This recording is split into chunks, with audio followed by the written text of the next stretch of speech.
खुश रहने का उपाय क्या? खुश रहने का उपाय है, बोलो सीताराम सीताराम सीताराम सीताराम कहिए, और जाही विधि राखे राम। बस ये उपाय है। अरे भगवान, अच्छा मान लो महाराज तुम तो कह रहे जैसे राम जी रखें वैसे रहो, मान लो दुख आ जाए तो क्या करें? अरे दुख आ जाए तो टेंशन क्यों लेते हो? तब कह दिया सुख भी मुझे प्यारे हैं, दुख भी मुझे प्यारे हैं, क्यों छोड़ूं मैं किसी भगवन, दोनों ही तुम्हारे। दोनों भगवान के, सुख भी भगवान का, दुख भी भगवान का। मेरे पागलो, सुख आए तो इतराओ मत, दुख आए तो घबराओ मत। सुख आवे तो समझना भगवान ने कृपा की है, दुख आवे तो समझना भगवान ने याद करने का मौका दिया है। क्योंकि दुख में सुमिरन सब करे, दुख में सुमिरन सब करे, पर सुख में करे न कोई। और जो सुख में सुमिरन करे, सो दुख काहे को। सुख आवे तो समझना भगवान ने कृपा की, पर दुख आवे तो समझना और बढ़िया रहा। एक संत जी थे, उनकी शादी हो गई। अब हमें बाद में तो पता लगा पानीपत में हुई। उनकी लुगाई का नाम मुन्नी बाई। पानीपत में शादी हुई, लुगाई का नाम मुन्नी बाई। शादी हो गई, पर घरवाली बड़ी खतरनाक, इतनी खतरनाक, रोज जब तक बेलन चिमटा फेंक के मारे ना तब तक रोटी नहीं बनाती, इतनी खतरनाक। तो किसी ने संत जी से कहा इससे बढ़िया तो यही था तुम बाबा बने रहते, सन्यासी बने रहते, कहां लुगाई के चक्कर में पड़ गए। अब बताओ, रोज मारपीट खा रहे हो, रोज बेलन खा रहे हो, रोज चिमटा खा रहे हो क्या? तो पता है पड़ोसी क्या बोला, इनके भाग्य खराब हैं, भाग्य जो ऐसी घरवाली मिली। हमारी बहुत अच्छी है, सीधी शादी है, गऊ है गऊ। अच्छा, हर शादी जितनी भी की जाती है वो गऊ बता करके की जाती है। शादियां जितनी भी होती हैं उसमें गऊ ही बताया जाता। तो पड़ोसी बोला हमारी वाली तो गऊ है गऊ, बहुत सज्जन है, सीधी शादी है, इनके तो भाग्य खराब है। पता है महात्मा ने क्या जवाब दिया? बोले भैया भगवान की बड़ी कृपा है। बोले क्या कृपा है? बोले वाह, अगर घरवाली बढ़िया होती, सुंदर तो है ही है, सुशील होती, सौम्य होती, सरल होती, प्रेम बहुत करती, तो हम भी इसके प्रेम के चक्कर के जाल में फंस जाते। घरवाली खराब है तो कम से कम ये चक्कर तो बच गया, भगवान से दिल लगाने का मौका तो मिल गया। ऐसे भी सुखी रह सकती है। एक और आदमी था, सुखी रहने का उपाय बता रहे, तुम्हें सुखी रहना हो, जिनके घर में टेंशन हो, हमारी कथा सुना करो, फायदे में रहोगे।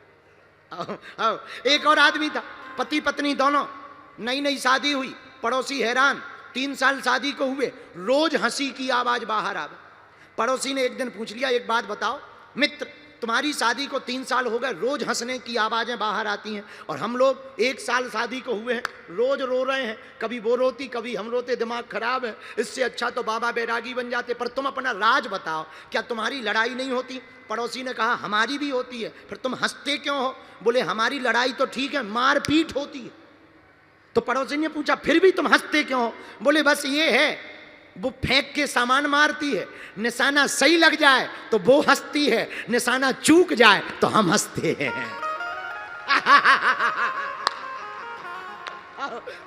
निशाना सही लग जाए तो वो हंसती है, निशाना चूक जाए तो हम हंसते हैं। वहां की टेंशन तो इधर भी है। ये सुखी रहने के उपाय हैं, बोलो सीताराम। अब जिनकी घरवाली इस प्रकार से होवे, बस उपाय बता दिया है। हाँ, दक्षिणा हमको ही देना, बोलो सीताराम। जोर से बोलो, और जोर से बोलो।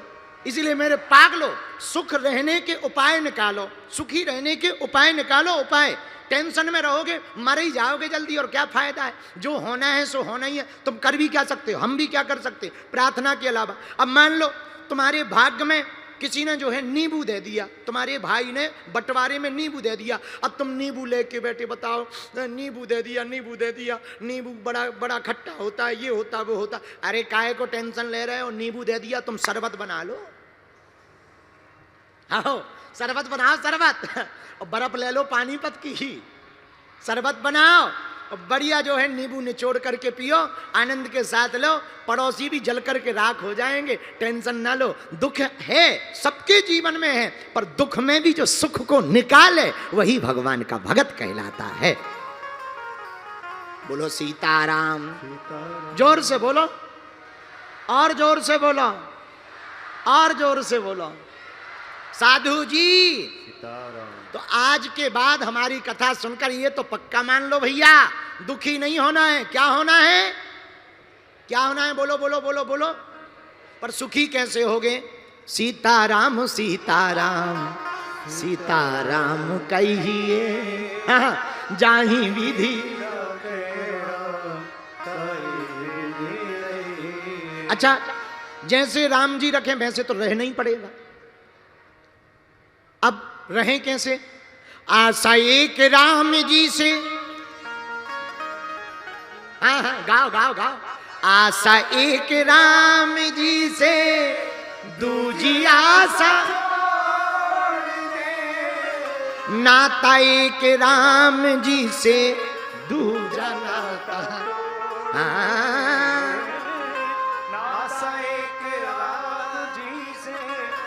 तो है मोहे नाते अनेक मानिए जो भावे।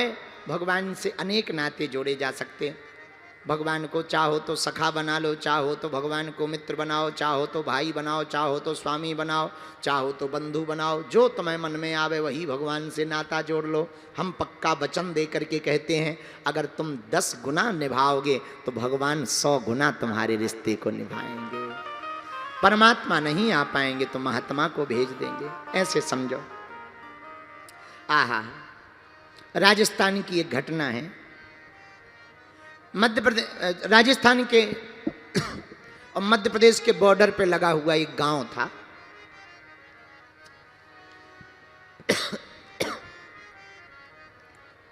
उस गांव में एक बार कथा हुई, राम कथा। तो जो पंडित जी कथा करने गए वो हनुमान जी के भगत थे, भक्ति करते थे। उनकी आदत थी कि वो जब भी कथा शुरू करते थे तो हाथ जोड़कर आंखें बंद करके कहते थे, आइए विराजिए हनुमान, आइए विराजिए हनुमान, आइए विराजिए हनुमान, आइए विराजिए हनुमान। और हाथ जोड़ करके चौकी रख लेते थे सामने, उसी चौकी को प्रणाम कर लेते थे और फिर कथा सुनाने लगते थे।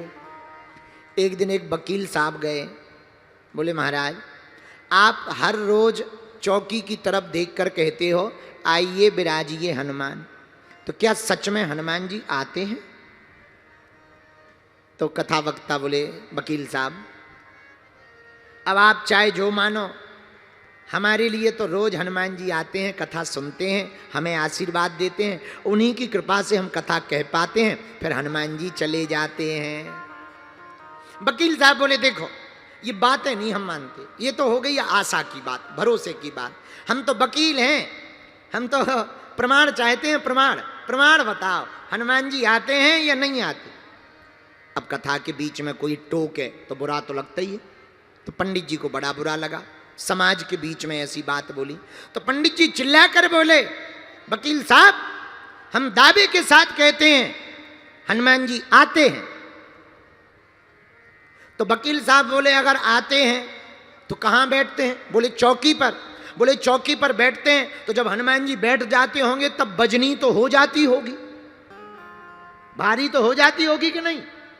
पंडित जी ने भी सोचा कौन बेइज्जती करवाए, भर समाज में बीच कथा में कोई टोके तो बुरा तो लगता ही है। तो मारे जोश के पंडित जी ने भी हनुमान जी का नाम लेके कह दिया हाँ जब हनुमान जी आते हैं तब चौकी भारी हो जाती। तो वकील साहब बोले हम ऐसे नहीं मानेंगे, चेक करेंगे, आज नहीं कल। पंडित जी बोले कर लेना।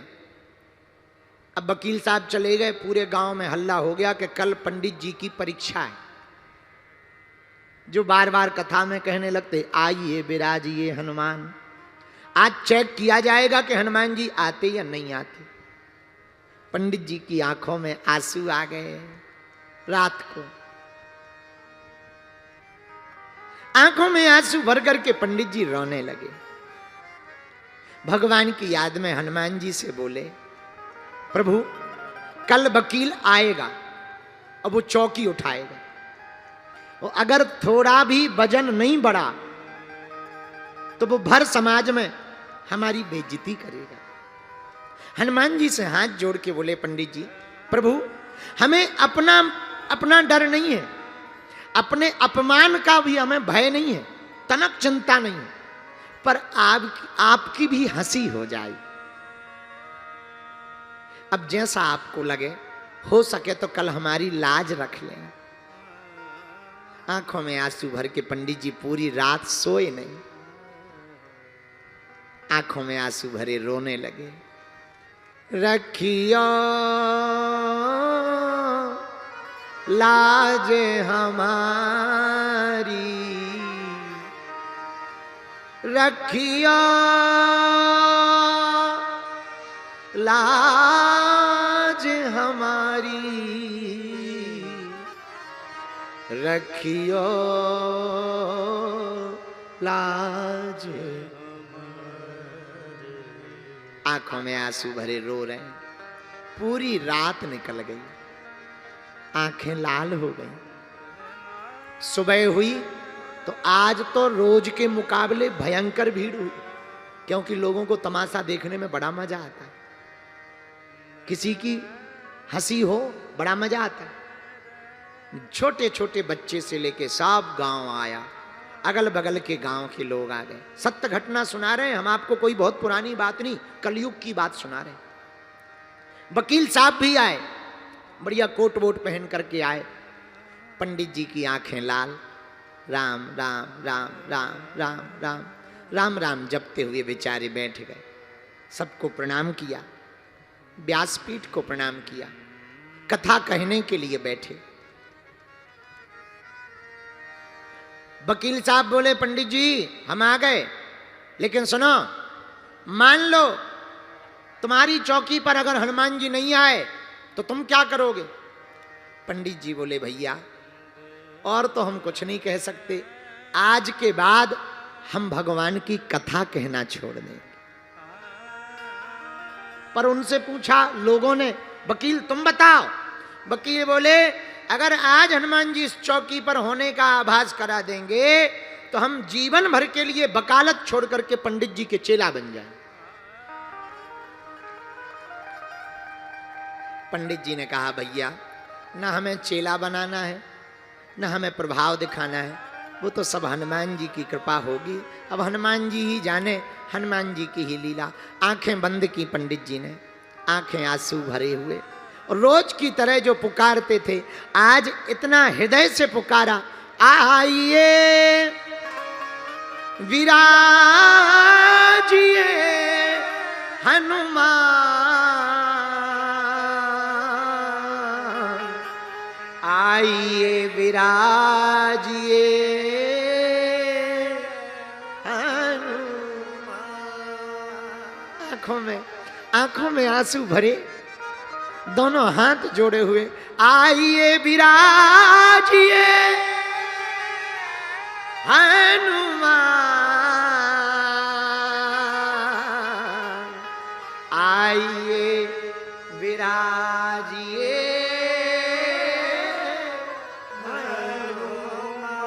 हनुमान। इतना कह के प्रणाम किया।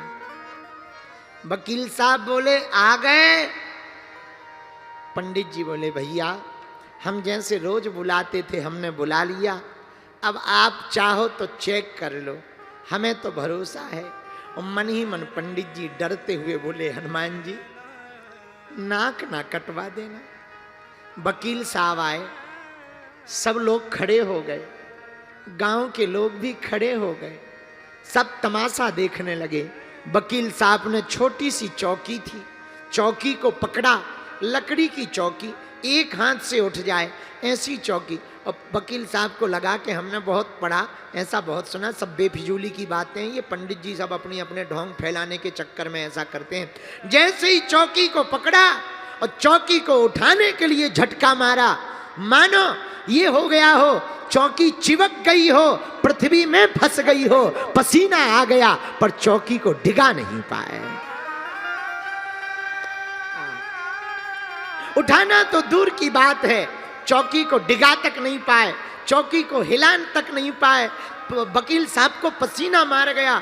2-2 3-3 वकील और आए थे, सबने हाथ लगाया पर चौकी डिगी नहीं। पुजारी जी की आंखों से झरझर करते हुए आंसू बहने लगे और चौकी को पकड़ करके हनुमान जी की जय जयकार जोर जोर से करने लगे।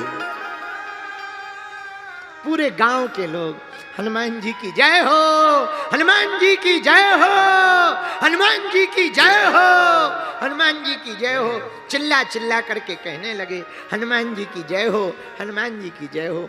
वकील साहब तुरंत लेट करके दंडवत प्रणाम करने लगे। मेरे पागलों, इस कथा को सुनाकर हम ये कहना चाहते, अगर तुम सच्चे दिल से भगवान से अपना नाता जोड़ लोगे, भगवान निभाने के लिए जरूर आएंगे।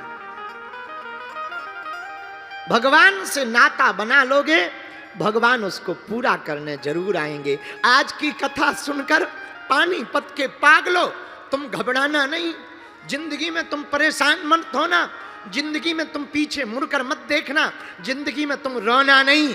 आज ही इस कथा के मध्य में तुम सदा सदा के लिए अपना रिश्ता बागेश्वर हनुमान जी से जोड़ लो।